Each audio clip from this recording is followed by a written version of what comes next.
Prime, podcast for curious mind.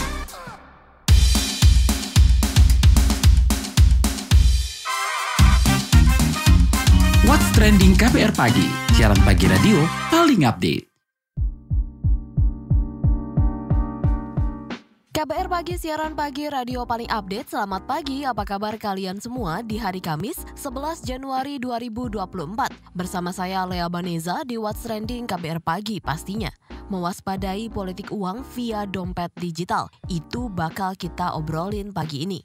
Tak hanya pola komunikasi dan pembuatan konten yang berubah lantaran teknologi makin berkembang, cara-cara berpolitik sampai kampanye juga ikut berubah. Misalnya, calon presiden dan wakil presiden sekarang tidak hanya berkampanye atau belusukan ke daerah-daerah, tapi juga melakukan live di media sosial seperti TikTok. Nah, di tengah kontestasi politik ini, aplikasi asal Tiongkok itu sampai membuat kebijakan pelarangan akun-akun politikus dan partai politik yang melakukan live disawer atau diberikan gift. Tak habis di situ, TikTok juga melarang adanya konten-konten politikus yang meminta donasi pada orang-orang atau mengarahkan pemberian donasi ke situs atau web-web tertentu.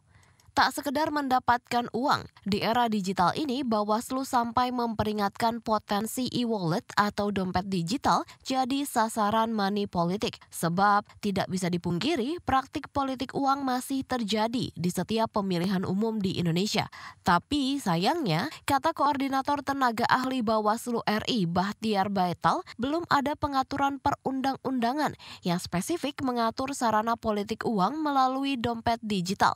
Lebih lanjut soal ini kita bahas usai komen netizen plus 62 berikut ini.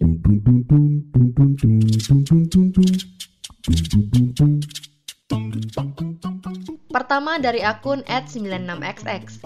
TikTok melarang akun politikus dan parpol disawer gift saat live. @youthxx. Transparansi dalam penggalangan dana menegaskan bahwa integritas adalah aspek kunci dalam politik.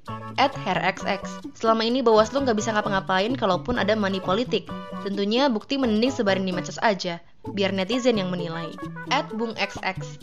Tegas menyampaikan, berkenaan dengan money politik mengenai UU nomor 7 tahun 2017 pasal pelanggaran pemilu, harus ada disosialisasikan kepada rakyat melalui media medsos atau spanduk, baik pemberian dan penerimaan uang dapat dipidana 2 tahun penjara dan atau denda 30 juta.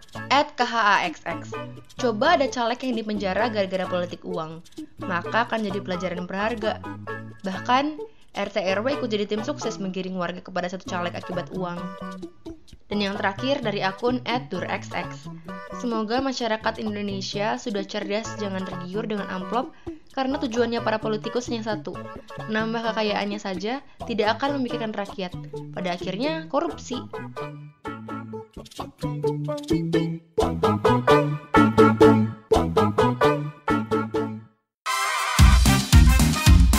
What's Trending KBR Pagi, siaran pagi radio paling update. Masih bahas mewaspadai politik uang via dompet digital. Peneliti Pusat Studi Politik Hukum Pemilu dan Demokrasi, Posdem Universitas Andalas Ferry Amsari, menyebut dompet digital berpotensi menjadi alat kecurangan pemilu lantaran digunakan sebagai media politik uang. Namun kata dia, masyarakat tidak menyadari transaksi tersebut masuk kecurangan pemilu. Itu disampaikan Ferry saat peluncuran penelitian titik rawan dan peta kecurangan pemilu di Jakarta 7 Januari 2024. Mereka bisa saja bilang ada pembagian sesuatu, tetapi kami nggak ngerti ini politik uang. Karena yang mereka pahami politik uang itu pakai amplop. Sekarang nggak lagi, Bang. Sekarang sudah ada ShopeePay, GoPay, dan PayPay yang lain. Nah, kita di titik tertentu, berat nih pola kecurangannya karena sudah pakai ShopeePay dan GoPay dan yang lain-lain ya. Tidak menegasikan prinsip PayPay yang lain, tapi yang saya hafal cuma ShopeePay, diminta istri, dan GoPay untuk pergi ke sini, naik Gojek gitu ya. Nah, PP yang lain itu banyak. Nah, kalau kemudian mereka mendeteksi ada pembagian dalam bentuk pembayaran elektronik itu, sebenarnya itu menguntungkan karena alat buktinya tidak bisa hilang. Kalau amplop memang agak agak tiba-tiba amplopnya sudah diambil oleh tetangga atau gimana, itu ya sulit untuk mereka seperti dan segala macam. Tapi ini akan ada korelasinya siapa yang memberi dan siapa yang menerima. Tapi di beberapa wilayah tertentu termasuk Pulau Jawa yang kita anggap lebih kota, ternyata tetap bagi amplop ya.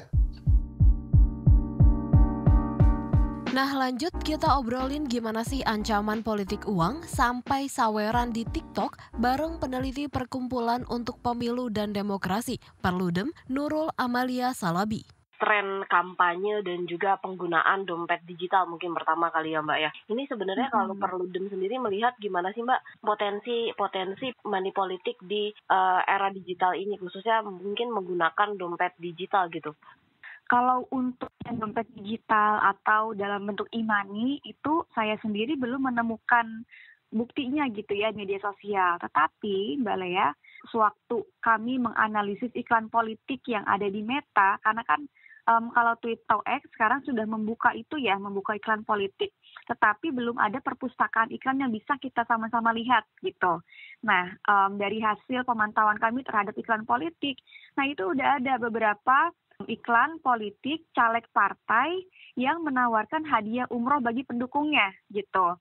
Jadi sekarang tawaran hadiah umroh, terus door prize yang jumlahnya besar, misalnya ada tuh door prize kulkas gitu. Itu kan lebih dari 100.000 gitu pastinya. Nah itu tidak hanya dipromosikan oleh caleg melalui selebaran seperti misalnya pemilu 2019 atau 2014. Tetapi sekarang juga melalui iklan politik yang bisa ditargetkan kepada siapa iklan itu ditujukan gitu. Nah memang prediksinya sama seperti yang disampaikan oleh Bawaslu juga, hal-hal seperti itu akan lebih banyak lagi. Politik uang dalam bentuk e-money atau misalnya seperti pulsa, atau giveaway itu kayaknya akan banyak deh. Kemarin sebelum tahapan kampanye berjalan itu juga sudah ada ya bakal calon presiden juga partainya gitu yang melakukan giveaway kalau misalnya mereka mengucapkan pada perayaan tertentu gitu ya kepada partai atau kepada sang tokoh partai gitu. Itu nanti akan dikasih semacam box berisi ya barang-barang lah di dalam giveaway tersebut gitu. Nah itu kayaknya memang akan banyak dilakukan sih Mbak ke depannya. Mbak, ini kan yang terbaru dari aplikasi TikTok ini kan melarang fitur gift atau saweran gitu ya bagi akun-akun politikus kan sekarang rame ya Mbak ya lagi politikus live gitu kan. Nah juga dia tuh melarang ada penyebaran konten untuk penggalangan dana politik gitu Mbak. Nah melihat aturan ini seperti apa Mbak dan tren penggunaannya sendiri seperti apa sih Mbak? Kalau kampanye live di medsos itu memang menjadi tren di dunia. Di pemilu Filipina misalnya, waktu itu teman-teman Perludem diundang oleh Anfrel untuk menjadi pemantau pemilu Filipina. Nah itu memang sangat ramai digunakan oleh para calonnya Mbak. Bahkan fenomena di Filipina, di siaran live itu sering ditemukan adanya disinformasi dan propaganda politik. Jadi memang perlu ada pengawasan terhadap live TikTok itu. Apalagi kalau kita melihat hasil cek fakta Mavindo, 76% hoax yang beredar itu dalam format video gitu.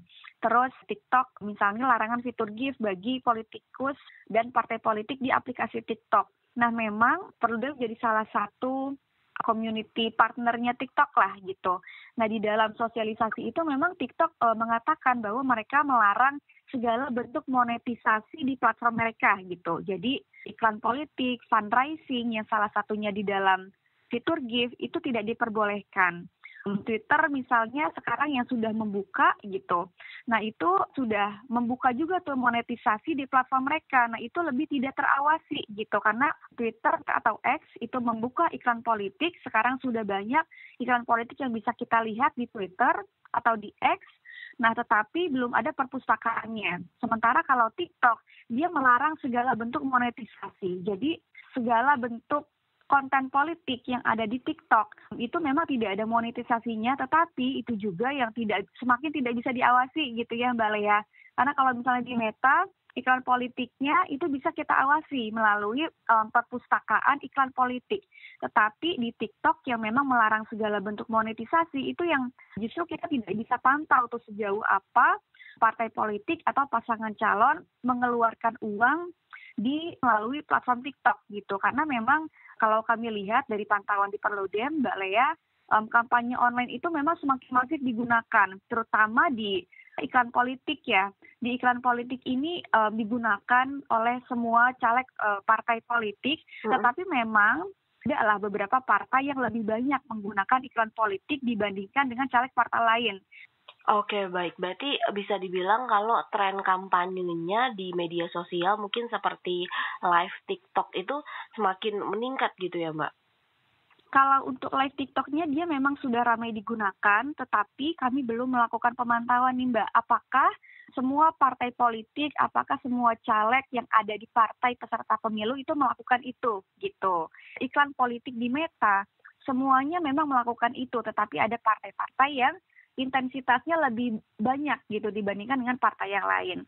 Nah memang kalau misalnya kita lihat tadi ya tren yang ada di pemilu-pemilu di negara lain misalnya itu memang pasti akan banyak digunakan live TikTok itu Mbak Lea, karena memang kalau kita lihat perkembangan media sosial pengguna TikTok itu semakin banyak gitu, dari tiap bulan itu semakin banyak. Nah apalagi kan pemilih milenial, Gen Z kita itu juga sekitar 56% ya dari total pemilih.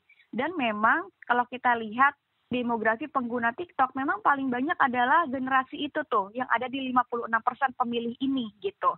Jadi pastinya mereka peserta pemilu kita juga mau kedapatan popularitas di kalangan Gen Z dan milenial ini. Newsbeat. Aplikasi TikTok melarang akun-akun politikus dan partai politik yang melakukan live disawer atau diberikan gift. Pihak TikTok menegaskan permintaan dan penggalangan dana demi kepentingan kampanye dilarang. Tak hanya bagi politikus dan partai politik, pemerintah juga dilarang. Selain itu, TikTok melarang adanya konten-konten politikus yang meminta donasi pada orang-orang atau mengarahkan pemberian donasi ke situs atau web-web tertentu. Penerapan larangan itu bakal diterapkan secara otomatis oleh platform media sosial asal Tiongkok tersebut. TikTok mengaku larangan dikeluarkan agar tidak terjadi penyalahgunaan. Pemerintah Ekuador mengumumkan situasi darurat lantaran salah satu pemimpin geng kartel narkoba paling berbahaya di negara tersebut kabur dari penjara. Kasus ini menimbulkan sejumlah kericuhan antar lembaga permasyarakatan. Stasiun televisi pun jadi korban penyerbuan kelompok bersenjata. Pembajakan stasiun televisi terjadi saat live dan disaksikan publik Ekuador. Dilansir AFP, staf-staf yang bertugas disandra dan kelompok tersebut terlibat baku tembak dengan polisi yang mencoba menangani penyerangan. Parlemen Korea Selatan resmi mengesahkan undang-undang pelarangan konsumsi dan penjualan daging anjing. Undang-undang ini dilahirkan dari kepedulian terhadap kesejahteraan hewan, lantaran ada praktik-praktik kontroversial yang mempercayai konsumsi daging anjing mampu meningkatkan stamina di musim panas. Namun larangan ini baru mulai berlaku 2027. Sebelumnya, masyarakat Korea Selatan mengkritik penyembelihan anjing untuk konsumsi. Selain karena masyarakat Korea menganggap anjing adalah hewan peliharaan keluarga, kritikan datang lantaran penyembelihan anjing dilakukan dengan strum atau digantung.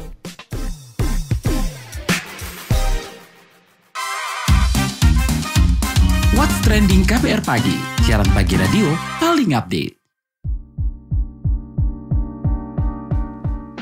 Masih lanjut ngobrol bareng peneliti Perkumpulan untuk Pemilu dan Demokrasi, Nurul Amalia Salabi. Oke, Mbak, tadi kan Mbak Amalia mengatakan bahwa di media sosial ini bisa ada giveaway, bisa ada hadiah-hadiah, pemberian melalui dompet digital gitu ya. Nah, tapi ada nggak sih Mbak sebenarnya aturan yang menaungi soal ini? Mungkin nggak cuma sekedar membagi-bagi uang, tapi mungkin penggalangan dana, ada nggak sih Mbak aturannya? Iya, kalau untuk penggalangan dana itu kan masuknya ke sumber dana kampanye ya. Nah, di aturan di Undang-Undang Pemilu kita, sumber dana kampanye itu memang diperbolehkan dari individu dan juga dari kelompok atau badan usaha non pemerintah gitu. Jadi sebetulnya kalau dibuka dana itu boleh-boleh saja Mbak, karena dari individu atau perseorangan pun itu boleh untuk memberikan sumbangan dana kampanye kepada partai politik atau kepada calegnya gitu, atau kepada pasangan calon.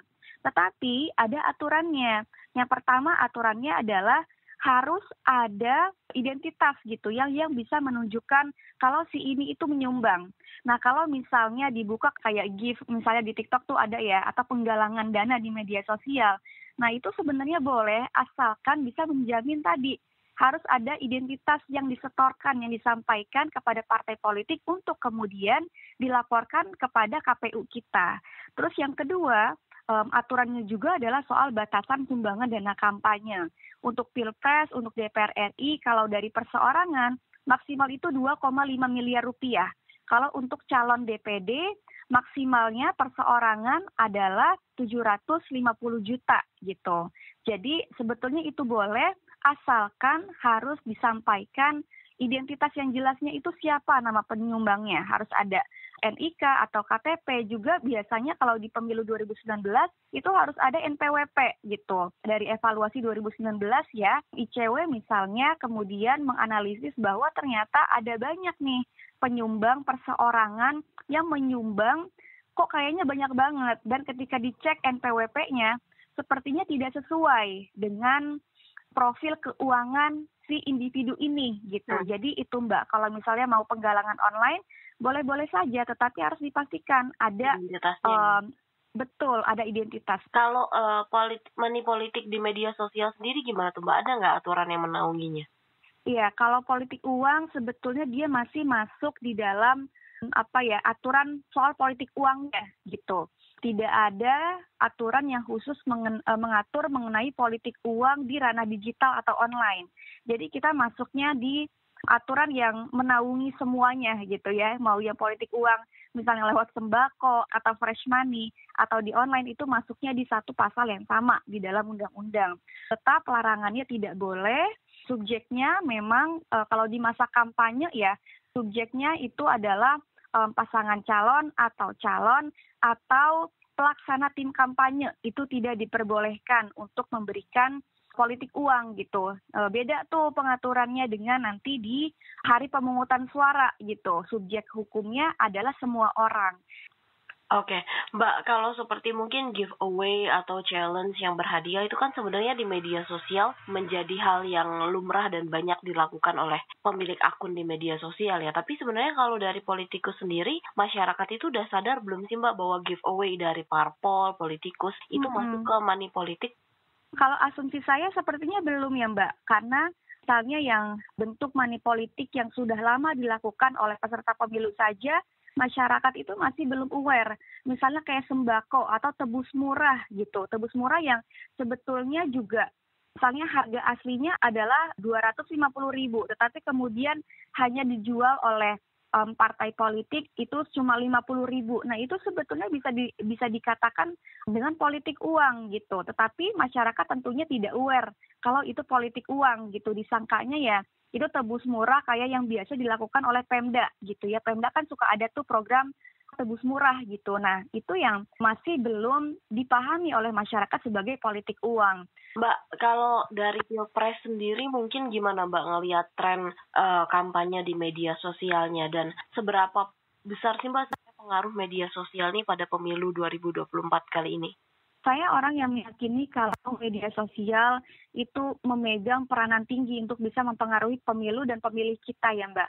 Karena kalau misalnya kita lihat nih, semua media sosial itu digunakan oleh semua pasangan calon. Di X gitu, kita lihat postingan dari pasangan calon itu bahkan di dua pasangan calon itu bisa lebih dari 10 tweet gitu di X ya setiap harinya.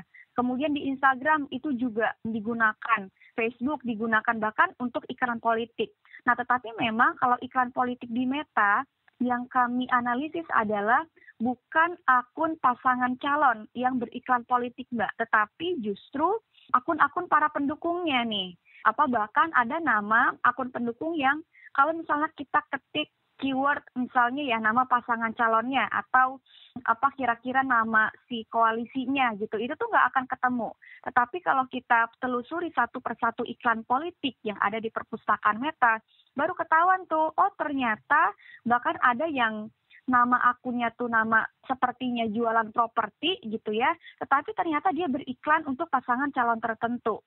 Terus ada lagi akun-akun yang namanya kita tidak akan terbayang kalau dia akan beriklan politik, tetapi ternyata dia beriklan politik untuk pasangan calon tertentu gitu. Itu banyak sekali kami temukan.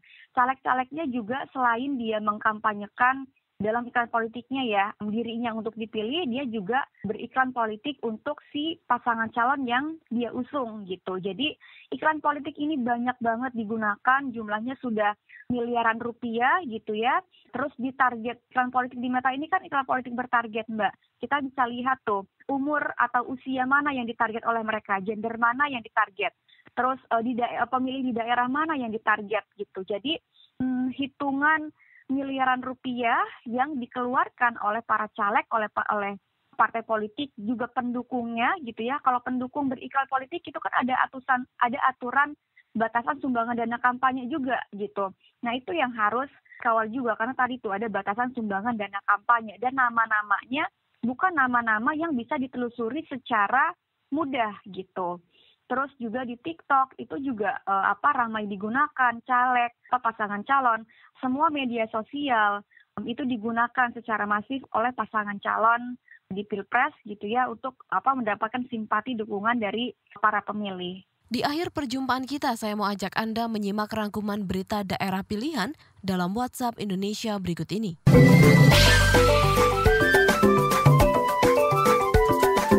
WhatsApp Indonesia. WhatsApp Indonesia kita mulai dari Solo, Jawa Tengah. Komisi Pemilihan Umum Daerah KPUD Solo menyiapkan skenario bagi tempat pemungutan suara TPS yang berada di kawasan rawan bencana alam. Ketua KPUD Solo, Bambang Kristanto mengatakan, ada puluhan TPS yang masuk kategori rawan bencana banjir. Menurut Bambang, KPUD menyiapkan lokasi alternatif bagi puluhan TPS kalau nanti terjadi intensitas hujan yang sangat tinggi sehingga terjadi genangan atau banjir. Ia menyebut total ada 28 TPS rawan banjir karena posisi lokasinya di bantaran sungai yang nanti bisa saja dipindah sewaktu-waktu jika terjadi banjir. Lebih lanjut, Bambang menjelaskan potensi masih terjadi hujan di masa pemungutan suara mendatang sangat tinggi. Data KPUD Solo, ada lebih dari 7.000 pemilih yang terdaftar di 28 TPS rawan banjir itu. Sebelumnya, Badan Penanggulangan Bencana Daerah BPBD Solo memetakan daerah banjir di Solo ada sekitar 30 titik rawan yang tersebar di seluruh kecamatan. Selanjutnya ke Surabaya. Dekan Fakultas Perikanan dan Kelautan Universitas Airlangga UNER, Amin Alamsyah, meminta kasus punahnya ikan pari Jawa menjadi pembelajaran bagi Indonesia. Lantaran ancaman kepunahan tidak hanya terjadi pada satu jenis hewan saja. Amin mengatakan, perlunya edukasi masyarakat soal pengelolaan sumber daya laut, khususnya soal perikanan. Lantaran selama ini pengetahuan masyarakat soal perikanan berasal dari ajaran turun-temurun, bukanlah pengetahuan teoritis dan empiris. Amin mengungkapkan, sebelum punah, pari Jawa sudah lama masuk jajaran hewan terancam punah alias langka. Beberapa faktor kepunahannya adalah kerusakan ekstrim, bom ikan dan bahan kimia, serta overfishing di beberapa tempat. Sebelumnya, pari Jawa resmi dinyatakan punah oleh tim penelitian internasional yang dipimpin oleh Charles Darwin University atau UCD Australia. Terakhir, mampir ke Palu. Pemerintah Kota Palu membuat aturan waktu pengisian bahan bakar minyak BBM bagi truk roda 6 ke atas di SPBU, yaitu mulai pukul 15.00 sampai 23.00 WITA. Aturan ini dibuat pemerintah demi menertibkan layanan pengisian BBM. Tak hanya itu, antrian pengisian yang ditimbulkan truk roda 6 ke atas juga dianggap mengganggu arus lalu lintas dan mengganggu mobilitas masyarakat, kata Wali Kota Palu Hadianto Rashid. Kebijakan ini diterapkan di 7 SPBU, yakni SPBU Jalan Mauku, SPBU Jalan I Gusti Ngurah Rai, SPBU Jalan Diponegoro, SPBU Jalan R.E. Marta Dinata, SPBU Jalan Yosudarso, SPBU Jalan Soekarno-Hatta, dan SPBU Kelurahan Mamboro.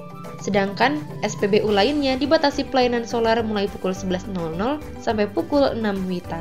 Demikian WhatsApp Indonesia hari ini.